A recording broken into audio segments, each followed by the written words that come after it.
Hey, what's up, guys? So I just finished watching the Snyder cut of the Justice League, and I gotta tell you, I loved it. My favorite line out of the entire movie, probably out of the entire DCU, is when Superman steps in front of Steppenwolf, the axe comes down, and he says, "Not impressed." And I just kind of remembered why. It's because I get that all the time in my life.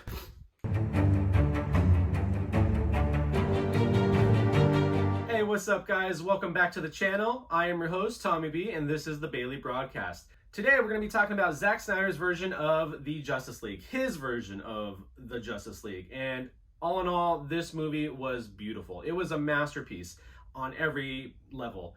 The story was so much more epic, complete. They truly did such a great job in showing us what the story, how it was supposed to be told, right? I mean, the way it opens obviously is completely different with the death of Superman from Batman v Superman, which really kind of tells the story of how everything is going. His yell opening up the mother boxes, why they were even, awoken in the first place, right? So just the beginning of this movie was truly a complete 180 from what we got in the Joss Whedon Frankenstein version of the Justice League a few years ago, which was just ridiculous. But this version of the movie is so much better. It was a truly piece of art in every aspect. From every scene, you could take the picture of it and it could be a poster. I mean, it was that beautiful. The tones, the color correction was just so much more what you're used to in a Zack Snyder film. And with Joss Whedon in the previous version, it was just too much different, tastes in style. So this was what we wanted to see from the very beginning. And I can't believe that Warner Brothers wouldn't just push back the release date. I understand why they did it, obviously because of, certain people getting their bonuses. But ultimately, this would have made them so much more money, obviously. This was 4 hours long, and that's why I didn't want to put the video out too soon, because I wanted to give everyone some time to watch the film. But I think they really second-guessed themselves when Batman vs. Superman didn't do as well in the box office as the studio was hoping for. I think they should have just stuck with Zack Snyder, obviously waited until he was done mourning the loss of his daughter, and put out the film that we are getting now on HBO Max. This was just such a better told story all around, and I just loved it. I think the story obviously was fleshed out. The character development was more fleshed out. And that's what you need, right? Because if you can't find a reason to connect with these heroes, then you're not going to be rooting for them in the end. And, we're going to go step by step through each of the heroes and talk about what was better this version and how they did the story justice, no pun intended, by giving these the time for these characters to get the proper background and backstory that they deserve. When you're able to do that, it gives the audience an easier opportunity to connect with these heroes. And that's what you need when you're telling a superhero movie. We got to know why they do what they do, why they are the way that they are, and who they are as people first, right? So the first character that we're going to talk about today is going to be Aquaman. You totally feel for Aquaman in such a better way in this movie, because you truly understand he is torn, right? He doesn't know, obviously, what to do with his responsibilities.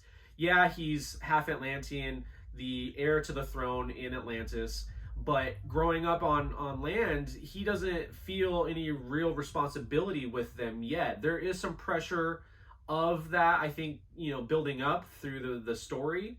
But in the beginning of it, we see he is more drawn to, mankind on land. And in this version of the Justice League, you see him grow, right? You see him put in a position to where he has to care.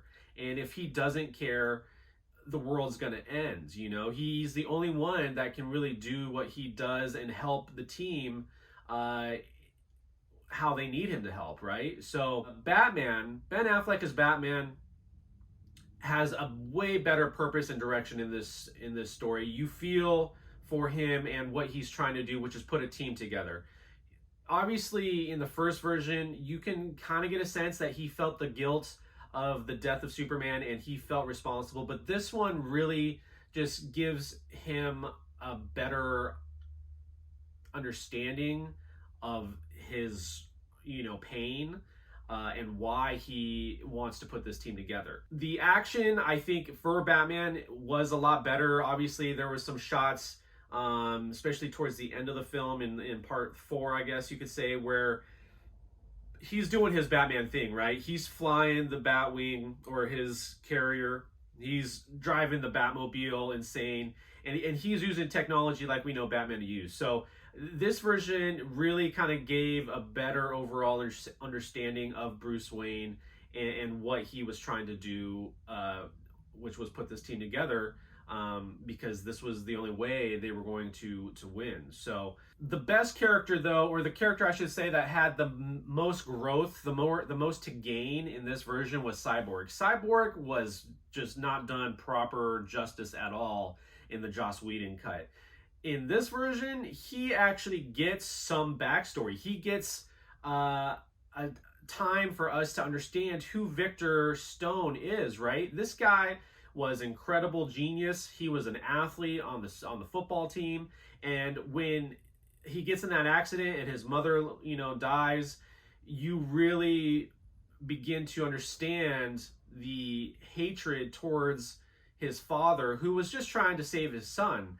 And in this version of the Justice League, their chemistry together, their time together gets a chance to really bring us to that, overall understanding of why he's not just a monster, but he has a place in this world, right? Cyborg can do so many things, and I think we truly get an understanding of who he is as a person when we're going through that scene where his father, kind of in the background of this scene, is telling Victor of all his new capabilities as Cyborg, right? We're seeing him kind of inside of a computer mind, I guess you could say, and he's, looking, at all the things that he can do, and we come to the scene where he's looking in on this waitress who works hard, has a family, has no money, and he decides to take some money from wherever. I mean, I guess you could consider it stealing, because, depending upon where he got the money from. Obviously, he probably just took it out of a bank. But he ends up giving that money to that mom, to that waitress who really needed it to support her family. And I thought that was super unique and very, specific in his, growth as a character, because to tie him into that, like, Robin Hood, steal from the rich and give to the poor, genre or backstory, kind of really makes you see that he is just a guy trying to do the right thing, who was this guy who was always trying to do the right thing, even when, before the accident, he gets in trouble with school because he was changing the grades for a friend. He's always the guy who wants to help. And I think in this version of the Justice League, we really get an understanding way better of who Victor Stone is. And then when you get to the final stages of the movie where Cyborg is doing his thing, the action that he does, what he does, is so more purposeful. It has such a bigger necessity towards the film. Which, honestly, this movie just does a better job at using these characters together as a team and supporting one another. So I love Justice League, or this version of Cyborg in Justice League, and I hopefully we'll get to see more of Cyborg. Maybe not Ray Fisher as Cyborg, but of this character, because he really grew on me in this version. The next person that I want to talk about is the Flash. I think the Flash was so underutilized in the theatrical version with Joss Whedon's cut. He was made the joke of the movie. He was afraid of bugs. All he did in the final act was push some people out of harm's way, and it just didn't do the Flash any justice, like this character is super powerful and has a lot of overall importance to the success of the team, saving the world, right? In this version, we get more of his backstory, obviously, out of everybody, but his backstory kind of gets just better fleshed out. You get to see he was a hero even before Batman uh, recruited him, when he saves Iris West from that car accident, which was a really kind of cool scene too. And I gotta say, the slow motion that Zack Snyder uses in his films, in this film in particular, are super cool and really showcases what the heroes can do in a better way, in my opinion. He really has an understanding of how to use that effect to his advantage, and I think the best character we could see that was with the Flash. But he's not just a joke in this version. He has an intelligence to him. He has an understanding of what he can do better. And then when it comes down to it at the end of the film, he has one of the coolest, most beautiful shots in the entire movie. We just see an explosion happen, right? And all of a sudden, the Flash, who was kind of, doing his thing around the city, stops, right? And uses time in his favor, reverses time to reverse this explosion.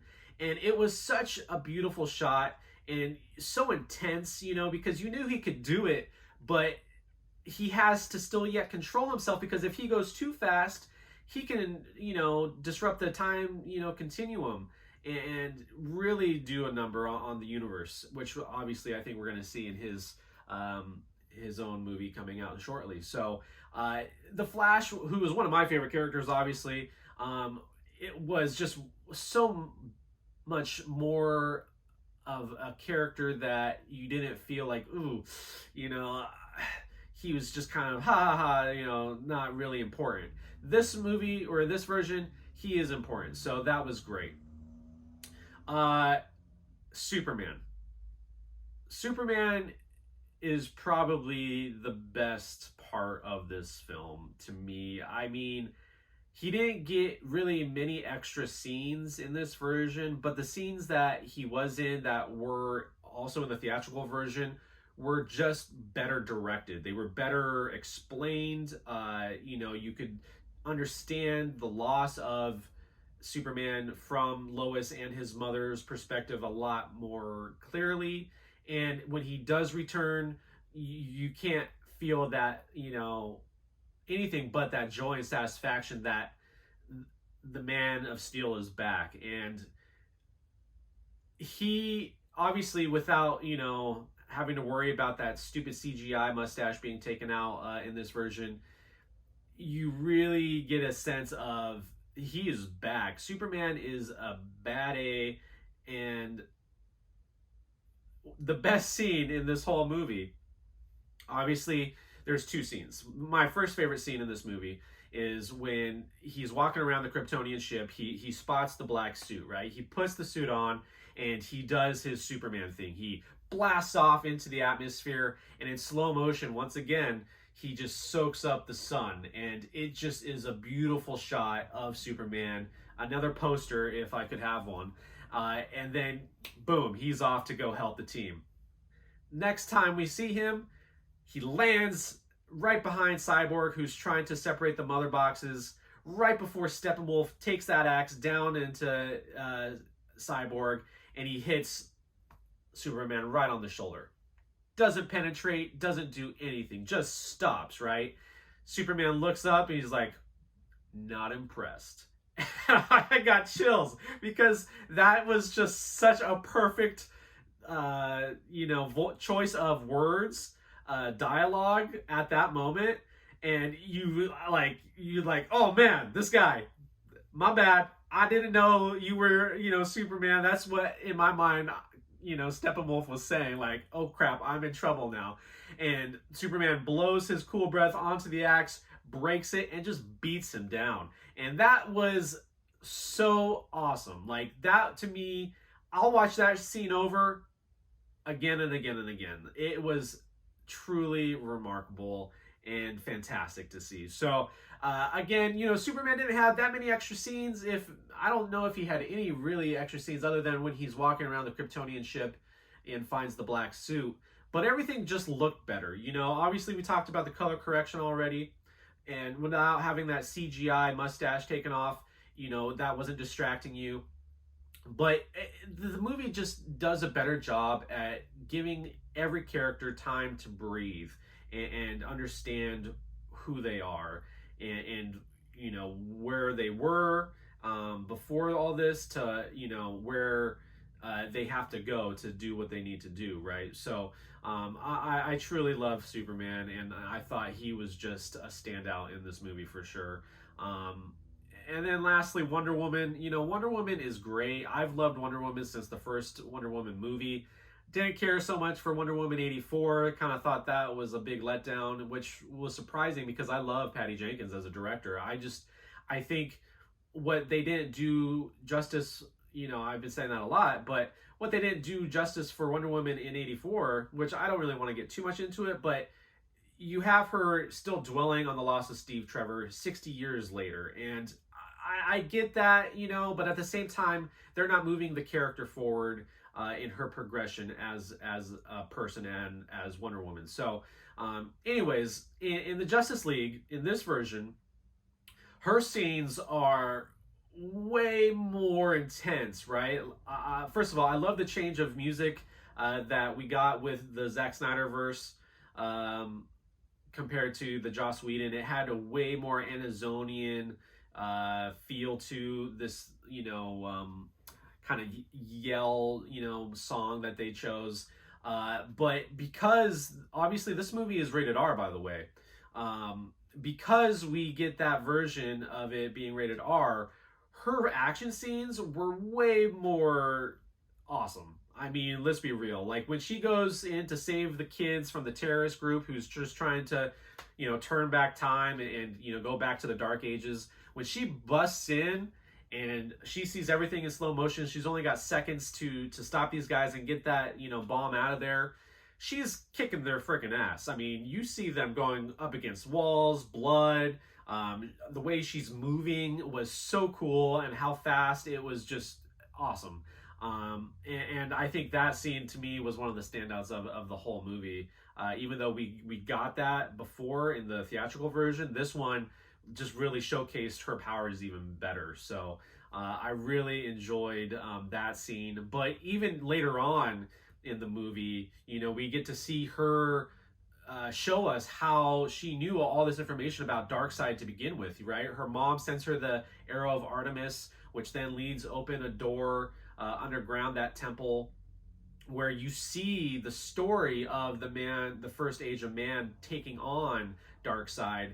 And that's how she is able to tell the team about this guy and how he comes to destroy worlds and so forth. So, you know, to give her a little more time to tell her story just does a better job at explaining things later on in the movie, and is truly a necessary scene, in my opinion.